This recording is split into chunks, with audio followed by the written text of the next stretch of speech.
Un accueil royal pour un monarque.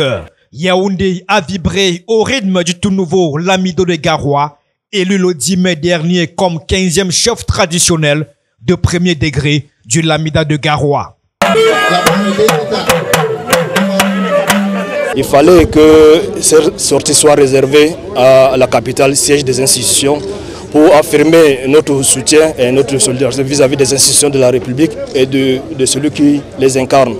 Amis, proches, connaissances, camarades d'armes, personnalités, rien n'a pu empêcher ce beau monde de venir saluer en masse le nouveau souverain.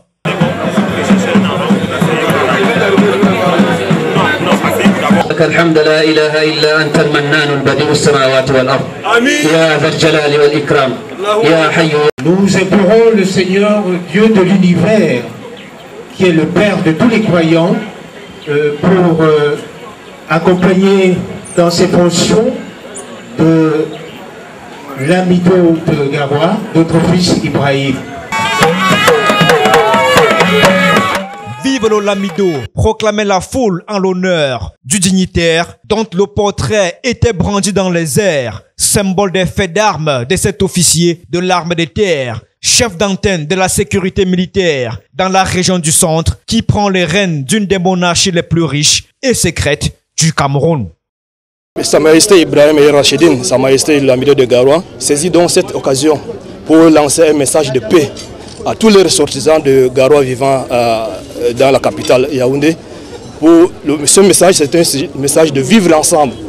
Nous sommes tous unis dans un Cameroun et unis. Il faut que partout où le ressortissant du Lamida de Garoua se trouve, qu'il véhicule donc ce message de paix, de vivre ensemble, de cohésion nationale. Attaché au respect des valeurs morales, traditionnelles et de la justice, Ibrahim Al-Rachidini, petit-fils d'Abdoulaye Ayatou, ancien Lamido de Garoua, est familier à l'environnement de la chefferie. Et dans son costume de souverain, il sait bien rendre la politesse à ses nombreux invités.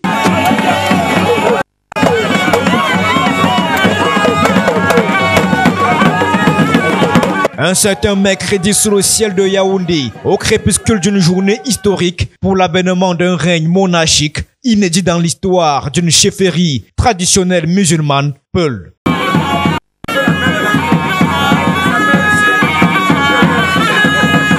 L'histoire d'un jeune homme de 38 ans en mission commandée pour dissiper de nombreuses incertitudes sur le déroulement d'une transition lourde d'enjeux. Le Lamido est mort, vive le Lamido.